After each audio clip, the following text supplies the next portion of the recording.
യോഗത്തിൻ്റെ അധ്യക്ഷൻ Shri manual Dixon, പ്രിയപ്പെട്ട കൗൺസിലർമാരായിട്ടുള്ള അഭിലാഷ് തോപ്പിൽ, ശ്രീമതി ജീജ ടെൻസൺ, ജനകീയ സമിതിയുടെ പ്രവർത്തകരായിട്ടുള്ള ശ്രീ ശിവപ്രസാദ്, ശ്രീമതി ഷൈനി, ലിജോഷ്, നിതീഷ്, പിന്നണിയിൽ നിൽക്കുന്ന ധനേഷ് ഉൾപ്പെടെ മറ്റു സമിതി പ്രവർത്തകരെ, നമ്മളിപ്പോൾ വളരെ ഗൗരവമുള്ള ഒരു വിഷയം ഇവിടെ ചർച്ച ചെയ്തുകൊണ്ടിരിക്കുകയാണ്. പക്ഷേ കൗൺസിലർമാരായിട്ടുള്ള നമ്മുടെ പ്രിയപ്പെട്ടവർ അഭിലാഷ് അദ്ദേഹത്തിൻ്റെ നിസ്സഹായ അവസ്ഥ അദ്ദേഹം പറഞ്ഞു കഴിഞ്ഞു. പിന്നീട് സംസാരിച്ച കൗൺസിലർ നമ്മുടെ അംബേദ്കർ റോഡിലുണ്ടായ ദുരന്തം, വെള്ളത്തിൻ്റെ ആ അതിശക്തമായ വെള്ളപ്പാച്ചിൽ ശ്രീമതി ആദ്യമായിട്ടായിരിക്കും കണ്ടത്. ഇതിൻ്റെ ഇരകളാണ് നമ്മുടെ ഇവിടെ ഇരിക്കുന്ന എല്ലാവരും, ഞാനുൾപ്പെടെ നിങ്ങളെല്ലാവരും ഇതിൻ്റെ ഇരകളാണ്. ഈ ഇരകൾ ഉണ്ടാകുമ്പോൾ അപ്പുറത്ത് വേട്ടക്കാരനുണ്ടാകും. നമ്മളൊക്കെ ഇരകളാണെങ്കിൽ വേട്ടക്കാരനാരാ? നമ്മളവിടെയാണ് നമ്മുടെ വിഷയത്തെ കൊണ്ട് എത്തിക്കേണ്ടത്. നമ്മളൊക്കെ ഇരകളാണെങ്കിൽ അപ്പുറത്തൊരു വേട്ടക്കാരനുണ്ടാവണമല്ലോ. അപ്പോൾ ആരാ വേട്ടക്കാരൻ? പ്രിയപ്പെട്ട അഭിലാഷാണോ? ശ്രീമതി ജീജ ആണോ? അല്ലെങ്കിൽ ഇവിടുത്തെ MLA ആണോ? MP ആണോ?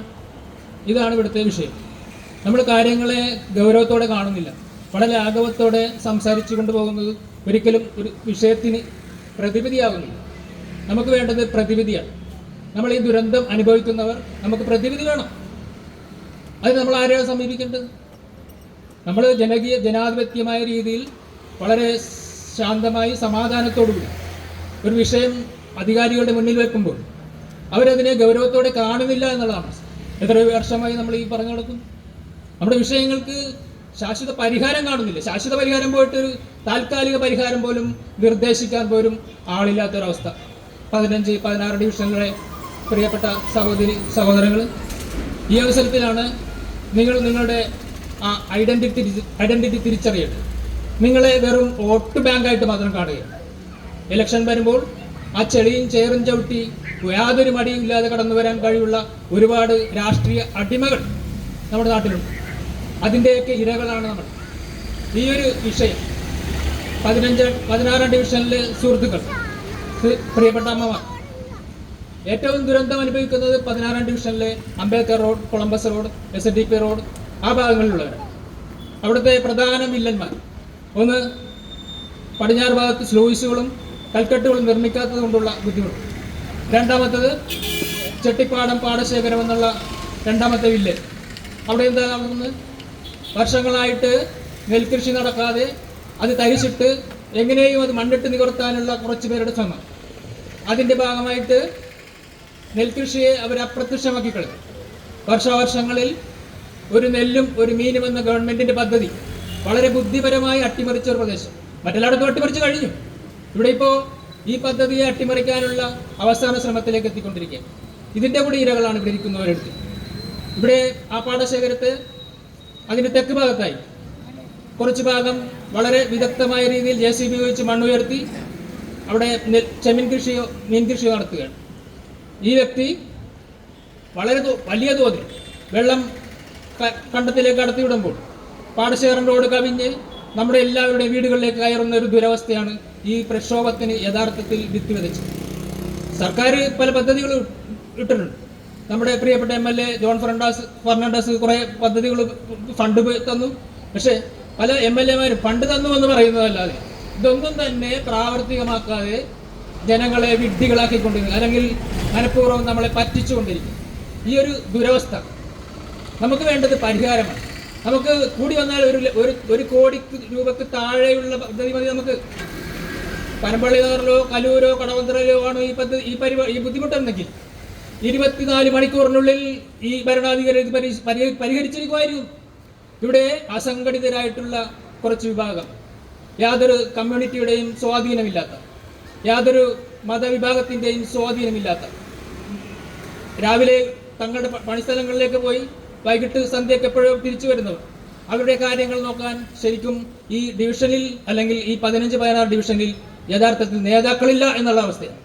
ഈ അവസ്ഥയെ തിരിച്ചറിഞ്ഞുകൊണ്ട് ഈ വിഷയത്തിന് അടിയന്തരമായ പരിഹാരം കാണാൻ ഈ ഭരണാധികാരി തയ്യാറാകത്തോളം ഈ സമരം ഇത്തരം സമാധാനപരമായ സമരത്തിൽ നിന്ന് മാറി നമ്മൾ തീവ്രമായ സമരത്തിലേക്ക് ഞങ്ങൾ നയിക്കാതെ ഈ പ്രശ്നത്തിന് പരിഹാരം കാണണമെന്ന് ബന്ധപ്പെട്ട അധികാരികളോട് ഈ യോഗം ശക്തിയുക്തം ആവശ്യപ്പെടുകയാണ്.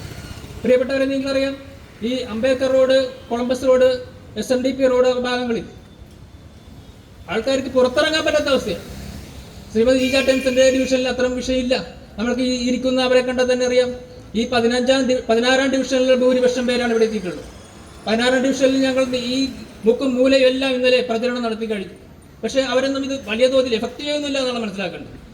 ഈ ഒരു സാഹചര്യത്തിൽ നമ്മൾ ഇതിന്റെ സമരത്തിന്റെ ശക്തി വർദ്ധിപ്പിക്കേണ്ടത് തന്നെയുണ്ട്. ഈ സായാഹ്ന ധാരണ കൊണ്ട് എന്തെങ്കിലും പ്രയോജനം ഉണ്ടാവുമോ എന്ന് അറിയാൻ ഉണ്ടാവില്ല എന്ന് തന്നെയാണ് ഞാൻ മനസ്സിലാക്കുന്നത്. നമ്മുടെ സമരം വളരെ ശക്തമായ രീതിയിൽ മുന്നോട്ട് കൊണ്ടുപോയാൽ മാത്രമേ ഇതിനൊരു പരിഹാരം കാണാൻ കഴിയൂ. അതുകൊണ്ട് ജനകീയ സമിതി വളരെ ശക്തിയുക്തം ആവശ്യപ്പെടുകയാണ്. പടിഞ്ഞാറ് ഭാഗത്തെ കൽക്കെട്ടുകളും സ്ലൂയിസുകളും നിർമ്മിച്ചുകൊണ്ട് അവിടെ ഓരിവെള്ളം കയറുന്ന ഭാഗങ്ങൾ പൂർണ്ണമായും സംരക്ഷിക്കാതെ ഇത്തരം സമരങ്ങളിൽ നിന്ന് ഞങ്ങൾ പിന്മാറുകയില്ല എന്ന് ഉറക്കെ പ്രഖ്യാപിക്കാൻ ഈ അവസരം ഞാൻ ഉപയോഗിക്കുകയാണ്. പ്രിയപ്പെട്ടവരെ, നമുക്ക് നമ്മുടെ പാടശേഖരം, ചെട്ടിപ്പാടം പാടശേഖരത്ത് അവിടെ പുതുതായിട്ട് എത്തിയിട്ടുള്ള ഒരു വൻ ബിസിനസ്സുകാരൻ, അദ്ദേഹം ഞങ്ങളോട് സംസാരിക്കുകയാണ്. ഓഫീസിൽ വന്നിട്ട് അദ്ദേഹം ഞങ്ങളോട് സംസാരിക്കുകയാണ്. അദ്ദേഹത്തിന് അതൊരു ഹോബിയാണെന്ന് പറയാം. കൂടെ ഉണ്ടായിരുന്ന കുട്ടൻ ചോദിച്ചു, സാറിന് ഇതൊരു ഹോബിയായിരിക്കും, പക്ഷെ സാറിന്റെ പ്രവൃത്തി കൊണ്ട് ഞങ്ങളുടെ വീടുകളിലേക്ക് വെള്ളം കയറുകയാണ്, ഞങ്ങൾക്ക് കുട്ടികൾക്ക് പഠിക്കാൻ പോകാൻ കഴിയുന്നില്ല, സമാധാനമായിട്ട് കിടന്ന് ഉറങ്ങാൻ കഴിയുന്നില്ല, സാറിന്റെ ഹോബി സാറിന്റെ വീട്ടിൽ നടത്തുക, ഞങ്ങളുടെ മുറ്റത്ത് വേണ്ട എന്ന ശക്തമായ താക്കീത് കൊടുത്തു കഴിഞ്ഞു. പക്ഷേ അദ്ദേഹം ആവശ്യപ്പെടുന്നത് നിങ്ങൾ സമ്മതിക്കുകയാണെങ്കിൽ ഈ കോർപ്പറേഷനോ ഈ ഗവൺമെന്റോ ചെയ്യാത്ത പദ്ധതികൾ അദ്ദേഹം ആവിഷ്കരിക്കുമെന്ന് പറയുന്നു. നമുക്ക് വേണ്ട കൽക്കെട്ടുകളും കാണയും സംവിധാനങ്ങളും അദ്ദേഹം ഒരുക്കാൻ തയ്യാറാണ്. നിങ്ങളൊന്ന് ആലോചിച്ച് നോക്കൂ. പാടശേഖരം എന്നുള്ളത് ഒരു സമിതിയാണ്. ആ സമിതി പല വ്യക്തികളുടെ കയ്യിലിരിക്കുകയാണ്. ഈ സമിതിയെ നിയന്ത്രിക്കുന്നത് അത് ഗവൺമെന്റ് ആയാലും കോർപ്പറേഷൻ ആയാലും ഏതൊരു പ്രസ്ഥാനമായാലും അതിശക്തമായി അവരുടെ ആവശ്യങ്ങൾ, ഞങ്ങളുടെ ആവശ്യങ്ങൾ മനസ്സിലാക്കിക്കൊണ്ട് അവരുടെ അതിർവരമ്പുകൾ കെട്ടി വെള്ളം പുറത്ത് റോട്ടിലോട്ട് കയറാത്ത തരത്തിൽ അവരുടെ ബിസിനസ്സുകൾ ചെയ്യാൻ തയ്യാറാകണമെന്നും ആവശ്യപ്പെട്ടുകൊണ്ട് ഇനിയും സമരത്തിലേക്ക് ഞങ്ങൾ തള്ളിവിടാതെ ഈ പ്രശ്നത്തിന് ശാശ്വത പരിഹാരം കാണണമെന്ന് വിനീതമായി അഭ്യർത്ഥിക്കുന്നു. നമസ്കാരം.